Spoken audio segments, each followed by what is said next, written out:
Hey everyone, this is Friedel Hacker Asia Raven, and I'm back with my recap and review of Claws, season number 3, episode number 5, which is titled Zaddy Was a Rolling Stone.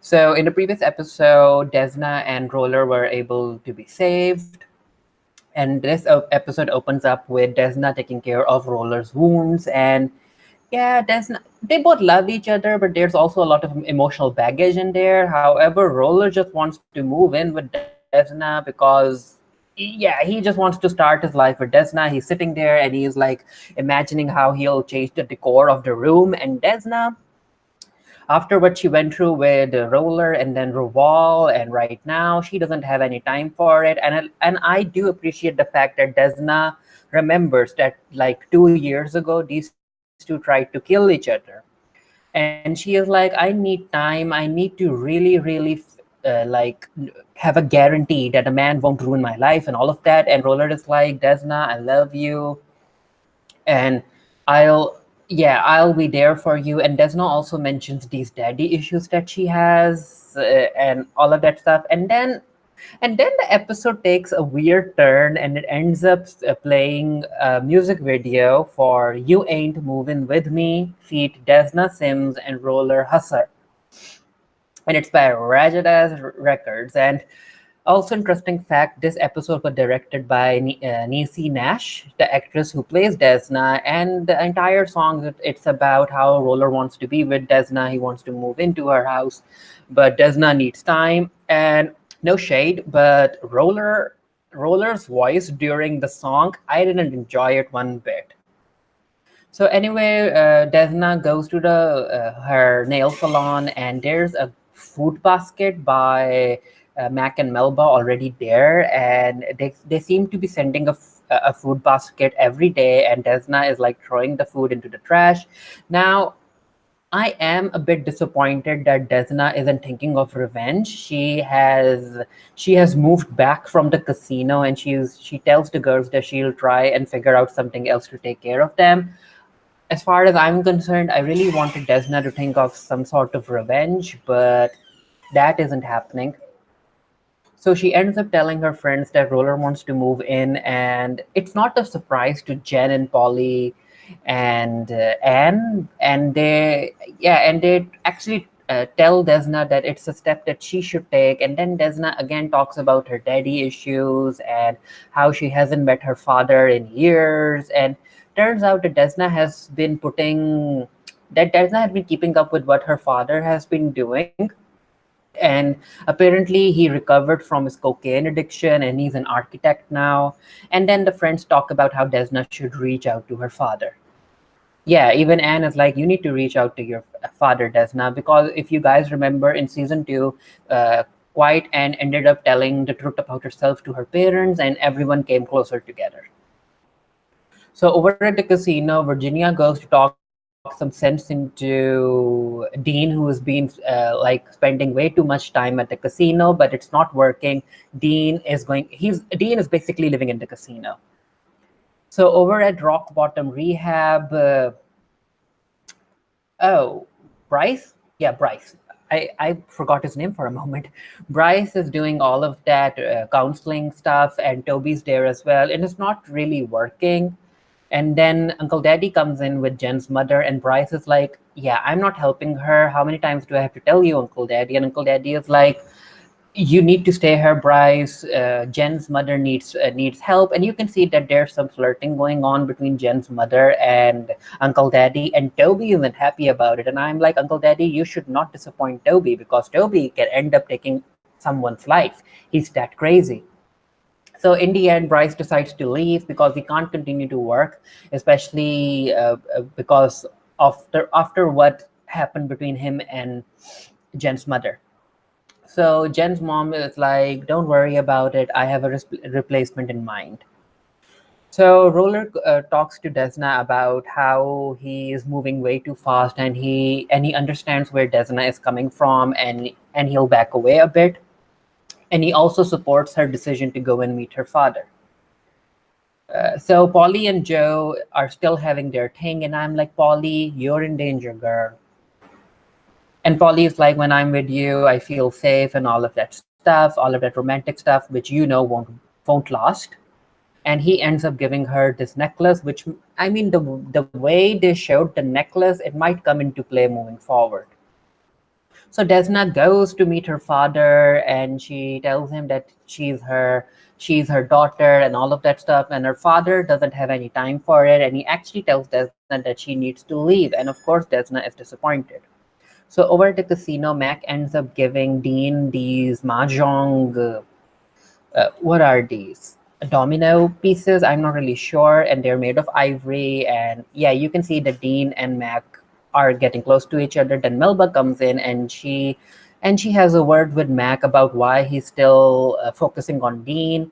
The plan was to focus on Dean to get closer to Desna, but now that Desna has nothing to do with the casino, she can't understand why Dean is still in the picture. And Mac ends up telling her that Dean is a prodigy. He's very intelligent, and he can end up bringing a lot of money because of how good he is at mahjong. And yeah, Melba can see that it's more than that. And she mentions the professor and how the professor won't be happy about his new pet project. So we're at a nail salon. There's this white woman who's like trying to be act black, and Jen doesn't have any time for it. And Bryce and Jen also talk about how Bryce ended up not working for Uncle Daddy because her mother is there. So Jen has had enough of it, and she pulls the woman out of drags the woman out of the nail salon. And she ends up talking about all of these white people who are like culture and cultural appropriation stuff and all of that. And yeah, it's a fun little sequence. So Virginia comes in, and she tells Desna that Dean is basically living at the casino and she needs to do something about it.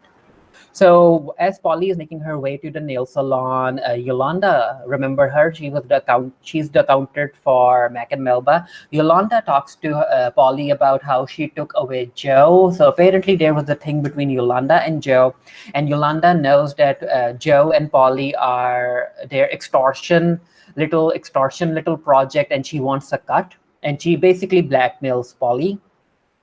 So Desna goes to the casino to talk to Dean. However, Mac stops her, and Desna's like, Mac, I'm going to tell Dean about how you tried to kill me and all of that stuff. And Mac is like, you are free to try.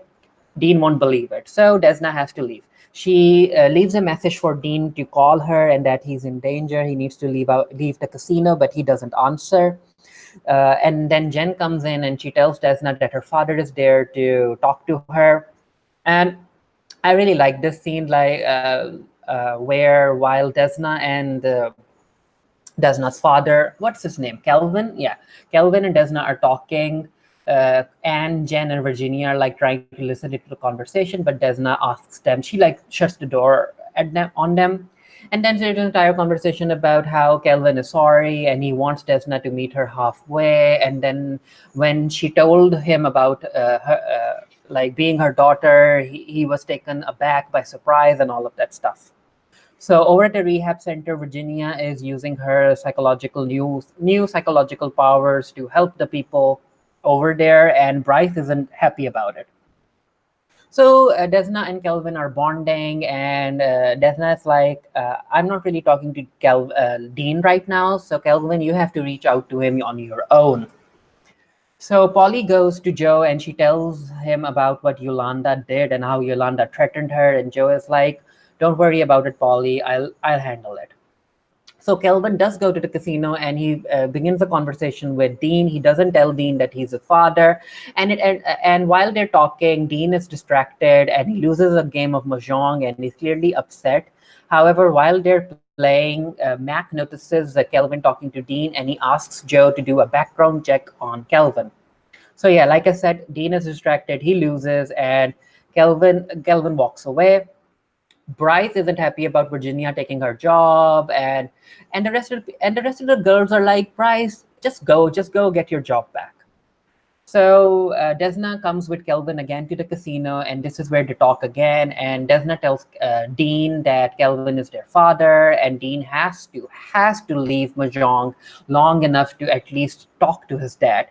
And before the bodyguards come in, Kelvin invites Dean to this art installation, and Dean, being interested in art and architecture, he accepts the invitation, and this is where Kelvin and Dean bond. However, Dean remembers that he needs to go back to the game of mahjong, and Kelvin tries to talk to Dean, and Dean is like, I don't know you long enough for you to give me advice, so please mind your own business. And then Kelvin invites the two to the opening ceremony. So Desna goes back home. Roller is there being all domestic, and he's like doing the laundry. And Desna ends up telling Dean that it went well with Kelvin, and she decides to give. Oh no, Desna tells Roller, my bad, my bad. I don't know why I said Dean. But anyway, Desna tells Roller that she's ready to give him a chance because people change. And yeah, Roller has moved in now. However, he will be paying 50% of the bills. So Mac goes to Kelvin, and he tries to bribe Kelvin to stay away from Dean. And Kelvin is like, nope. And then Mac actually physically threatens Kelvin. So Polly has the money, and she goes to give the cut to Yolanda. But when she's there, she sees that Yolanda has been murdered. So over the rehab session, they try and do an intervention where Bryce, Virginia, and Uncle Teddy try to patch things up between Jen and her mother. And this is where Virginia tells Jen that her mother's betrayal, it is actually taking her way back into her childhood to her first betrayal, and it turns out it was during second grade. Jen told the boy that she liked him, and then the boy made fun of her and all of that stuff. So Jen's mother are now patching things up, and yeah, it's weird, especially after what happened or what was about to happen between Bryce and Jen's mother, but let's see what happens. So Mac is clearly upset because Kelvin didn't take the bribe, and he's still not getting away from Dean's life, and he goes to Melba, and Melba takes care of Mac and tells Mac that there's nothing that Mac has to worry about, and she'll take care of it. Like, Melba is mothering Mac.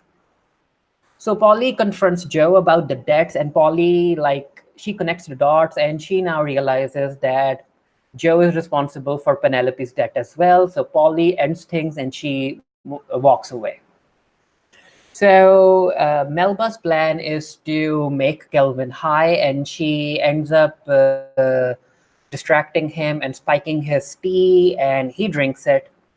So during the opening ceremony, Roller is there, Desna is there, Virginia and Dean are there.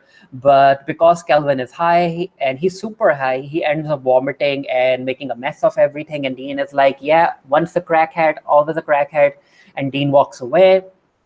During the car ride, Dean tells Virginia that he needs to go back to the mahjong tournament, and Virginia tries to persuade him to not go and go back to the hotel with her, but Dean just leaves her. And yeah, it's a disappointing scene. So over at the nail salon, Desna is telling her friends about Kelvin, and she wants Quiet Anne to listen as well. But turns out that Quiet Anne is pregnant because of the one night hookup she did with that guy during that party. Which, I mean, oh, really? Why? Why, Claus? Why? Why more drama? But anyway, it might give her another chance to raise a baby, because if you guys remember in season 2, I guess, Quiet Anne had to give her daughter away to social services. So Desna is telling her friends about how her father ended up being high and ruining everything. And then her father comes to the nail salon to talk to Desna, and Desna is clearly upset at her father. And her father tells her the truth about how his drink was spiked. And Desna and the rest understand that it was Melba who did it. And Desna also apologized to her dad for putting him in such trouble. And her dad is like, what kind of stuff are you in, Desna? So Desna goes home, and she tells Dean that he needs to get away from there. And Dean is like, no, I don't believe anything that you're telling me. Melba and Mac won't do anything. They love me. Mac loves me more than ever, than my father ever did. And that's the end of the conversation there. So Roller is still being domestic in Desna's house, and he asks Desna what's up, and Desna is like, first they tried to kill me, and now they're turning my family against me. I need to put an end to this. So she takes out her gun, and she's ready to go, guns a blazing, to Mac and Melba, which personally I am glad that she's decided to do that, because, like I said, I was disappointed that Desna wasn't fighting back, especially after Mac and Melba tried to kill her in the previous episode. So let's see what happens. Let me know what you guys thought of this episode down in the comment section below. And until next time, stay happy, stay safe, stay blessed. See you guys later. Bye.